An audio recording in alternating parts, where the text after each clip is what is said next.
好，接着我们邀请第4家我们的社会企业，我们来介绍野绿，我们请了薛坤忠薛创办人来跟大家分享，来掌声欢迎。谢谢蔡老师，各位年轻朋友大家好。年轻真好，刚刚詹老师说的哈，就是觉得年轻非常的好，因为我刚刚忽然间发现我竟然没有资格参加这个比赛。我太老了啊！虽然有很场内的朋友说我看起来像35岁了，我事实还是掩盖不了，我没有资格参加这个比赛。今天想跟大家稍微聊，因为时间实在非常有限哦，就是说野绿到底是一家什么样的公司，我们到底在做什么，然后是有什么样对大家有什么样的帮助。野绿是一家简单的就是卖衣服的公司啦，我得塞啦，就是讲白一点是这样子。当然我卖的是比较奇怪的衣服，我们做的是有机棉。那什么是有机棉呢？为什么要做有机棉这个东西？它到底对我们的环境，对我们的整个就是社会的话，有什么样的不同的意义呢？我们大概稍微简单的跟大家讲一下。那我们看下一页哈。题目最后再看好不好？我们先跳过去。先看野绿怎么来的哈。其实我这句话是可以解释为什么会有野绿的哈。就一定我们这次讲说，一定有一种生活可以不再被时间或金钱逼迫，回归人类本质。一定有我在做自己的同时，也能贡献社会哈。这是一位严建先生，他是半农半 X 半农半差的作者，他是个日本人，他前几个月才刚来台湾，好，那我们野绿也很荣幸帮他做了一件半农半 X 的衣服，他在那个花莲台东，这个东西其实就是野绿要成立的一个初衷啦，我们希望能够有过不一样的生活，因为我之前也是一个正常的上班族，我在外商公司当主管工作10几年的时间，那忽然间有一天被雷打到，然后来做这间公司，那就忽然想到说，其实就是我希望是这样的生活。那野绿在做什么呢？我们看下一页哈。原则上简单点是卖衣服啦，但是衣服是比较不一样的衣服。那我们就简单这边讲一句话就好，我希望是用一种方式呢，能够来改变我们的生活态度，改变我们的世界。那改变的媒介是什么？就是透过一件有机棉环保的衣服。好，那这个衣服其实是它代表一些意义，然后这个东西是希望能够给大家有所改变，在你整个的。不只有穿一件衣服，而是包括说你整个消费的行为也好，你整个生活态度上是会产生一些变化。看下一页，野绿成立于2009年，那到目前为止已经4年多，将近快5年了。那很荣幸能够继续在这边跟大家聊天，那表示说我这个公司现在还活着，那活着就是有希望，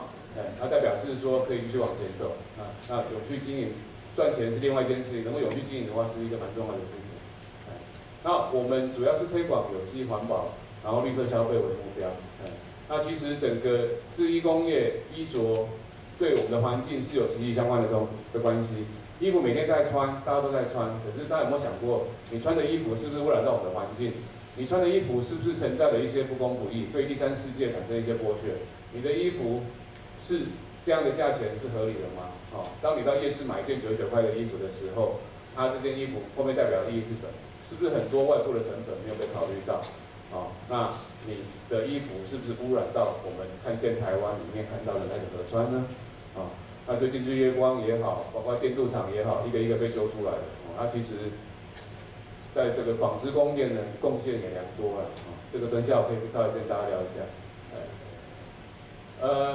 我们主要就是要从食衣住行的衣开始，跟大家聊一聊沟通这个环保的议题。就是从衣的这一块，那怎么做呢？我们推广的是一个绿色的生活的衣的部分，那我们实践的是希望大家能够去实践一个绿色消费的一个想法。那更重要的是，野绿是支持本土的产业，我们的东西全部都是在台湾制造。下一页，有机棉为什么是环保的？因为其实这讲起来，我大概花2个小时的时间了。那我们因为今天只有10到15分钟的时间，所以简单的这边跟大家稍微聊一下哈。全世界的棉花有1/4用掉全世界1/4的农药，可是棉花只占全世界大概1/3作物的面积，所以1/3的作物用到25%的农药，所以棉花在农药的使用上是相当高的。那这个东西对环境的负担就不用再讲了，所以大家都知道这个事实上是有很大的一个环境的议题在里面。那一般人我们穿的一件 T 恤大概就有150克的农药在上面。是使用这个农药，当然不是穿在身上，这个农药的话是在你这件衣服的过程当中会用到的。那这样子的东西是对环境有很大的负担，所以为什么要穿有机棉？因为有机棉没有农药，没有化学肥料，所以从原料的源头开始，我们就已经对环境有一些的帮助，希望能够让这个东西不要再去伤害到环境，只是为了让你穿得好看。那当然这后面还有很多是跟公平贸易有关系的议题在这里面。因为等一下子玉会提到公平贸易，那其实有机棉跟公平贸易是息息相关的，因为在非洲有将近2000万的农民在种棉花，那他们的状况是被不公平待遇的，包括说被剥削，包括说健康的问题，因为使用农药，那这部分的话其实是透过有机棉是可以解决这些议题的。那有机棉其实是在目前来讲，我想在座各位有穿过有机棉，举手给我看一下。1、2、3、4、5，不错了，就五位朋友穿过这衣服啊，当然就是看起来还是少数嘛，全世界有机棉目前只占，以美国来讲是占1/1000的产量，以全世界来讲是1%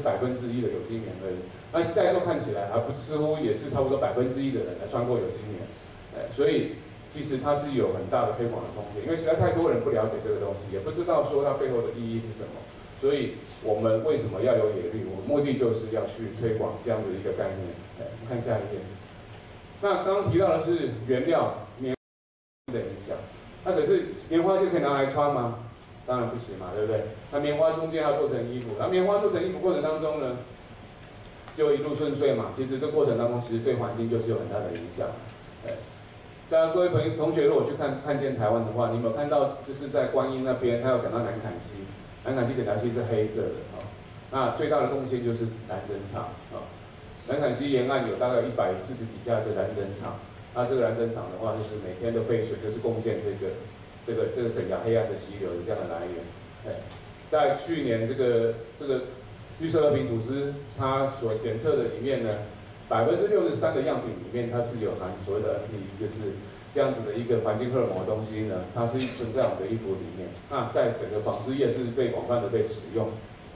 同时，刚刚讲到染色的部分你要染1吨的衣服呢，要150吨到200吨的水那染过的水是没有办法再拿来喝的，这个大部分就是一样被排放到河里面去了那现在所看到的河川的污染，有蛮大的部分是由这里来，因为全世界的工业废水里面呢，20%是来自于纺织工业，20%的衣服，大家今天都喜欢穿花绿的衣服今天大概全场只有我一个穿没有染色的衣服，那没有染色衣服能不能穿？当然能穿，好不好看见仁见智你可能觉得不好看，因为大家都喜欢穿潮 T 比较酷一点。问题是绝对能穿，提供一种选择，没有染色衣服是可以穿，你穿没有染色的衣服呢，是可以不用去污染到我们的环境。那我们再看下一页。野绿一路走来呢，当然不是单打独斗，我们其实有很多合作的伙伴。那包括说我们跟子玉，我们在台中的和服的市集也好，很多不同的 NGO 团体绿色和平组织，他们去年在揭露这个环境议题的时候，身上穿的就是野绿的 T 恤，因为你能想象嘛，他今天要去控诉说这个环境的污染的时候呢，他如果穿着一件也是有毒的衣服的时候，你怎么去说服所有的记者朋友呢？所以在这个无奈情况之下，只好找野绿因为野绿只能提供没有颜色的衣服，就是只有野绿所以他穿我们的衣服去开记者会，因为这样子才有这个说服力。那包括说下一页，像环境资讯协会每年的地球日，我们都提供这样的衣服那你大概台面上所以可以看得到的所有的保育团体都是我们的伙伴，荒野保护协会、环境资讯协会，包括说反核的绿色公民还有南部的反核团体，其实都是我们的合作伙伴。那包括说在农民市集所有的一起打拼的伙伴呢，都是我们一起来把这个事情做起来的一个非常重要的关键。当然，所有支持野绿的消费者，更是这个里面最大的力量刚刚主任有提到说，不要因为可怜来买这个所谓这个社会企业的产品我今天可以保证说，绝对没有一个人是为了可怜来买野绿的衣服因为野绿一点都不可怜那可怜的是我们的地球所以其实大部分是支持我们的理念。那更重要的是，大部分的客人是穿了我们衣服之后，他觉得真的是好穿，就是说是对他觉得是有帮助的，他觉得是个好的商品，今天野绿提供的是一个好的商品给客人，而不是跟你讲一大堆大道理，说这东西有多好，对地球多重要，那你一定要去穿。那问题是穿起来又难穿又难看，那你怎么样说服买？还顶多好朋友顶多买一次嘛，不会再买，对不对？那问题是我们客人是持续会回来的，为什么？因为这是一个好的东西，而且它是真正是可以实践在生活的一个理念，它不是一个口号而已。我们讲的东西是可以真在生活上去实现的。那这样的东西其实是可以让这个我们所谓的 business model 是可以成立的。因为我刚才讲过，野绿成立快5年了，我还在这里，表示这个东西是可行的。当然一开始我也没有这个信心，可是这证明它是现阶段它是可以继续往下走的。那当然，野绿这一路走来，也有陆续一些电子媒体、平面媒体的报道了。那因为今天时间有限，所以我不播影片给大家看的哈，高不高兴？因为大家其实我鼓励大家去看一部影片，网络上可以抓得到，就是在野绿的网站哈。大概电视今年有做了一个系列的关于衣着跟环境的关系的专题报道。因为那个影片整个时段下来要将近20分钟的时间，所以根本不可能在那边播嘛。因为那个影片今年有拿到消费者权益报道奖，拿到特优，就是有得奖的。我挂播剪，那个影片真的拍得蛮用心的，他就把整个衣服跟环境的关系，包括他直接去拍蓝灯场，去拍整个河川的议题，还有访问一些专家，把这个问题非常透彻的讲给大家听。他跟大家讲说什么样的选择方向或者是有经验。那这个东西事实上我不用在这里放，大家回去网络一点的话，就可以看到完整的影片。这个美女出现了哈。陈妍希，她也曾经代言过野绿的衣服，在一个短片的活动里面。然后再来的话就是还有吗？我们好像要看一下题目了哈。对，一个生活态度的改变，希望从有机棉开始。然后回头看一下题目哈。其实野绿成立的目的是什么？你知道吗？野绿成立的目的就是要消灭野绿。野绿成立是为了消灭野绿。而我今天给的题目是什么呢？是请大家帮忙加速消灭野绿的速度。因为我很担心，因为我的梦想是什么？我希望能够在不久的将来，所有的市面上你买到的衣服呢，所有的品牌它都是环保的，它都考虑到资源的问题，都考虑到公平正义的问题。在这个情况之下呢，野绿不用再做了。可是我很担心要达成这个目标花的时间太久，我怕了我到80岁了还在跟大家讲这些事情还没办法完成这个目标，所以今天请大家帮忙加速把这件事情能够完成，让我早一点能够退休能够含饴弄孙，好不好？所以怎么做呢？当然是希望大家帮忙一下有什么样的方法？重点是必须在有限的资源之下，你不要跟我讲说要花100万去买广告，花1000万去买广告，那是我做不到，对不对？今天所有的媒体采访，通通都是不花钱的。如果要花钱叫我去上媒体的，我绝对不会去。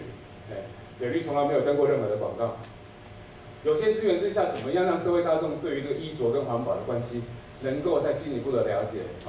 然后呢，就是说可以在生活态度上去实践绿色消费，选择没有污染的环保的衣着。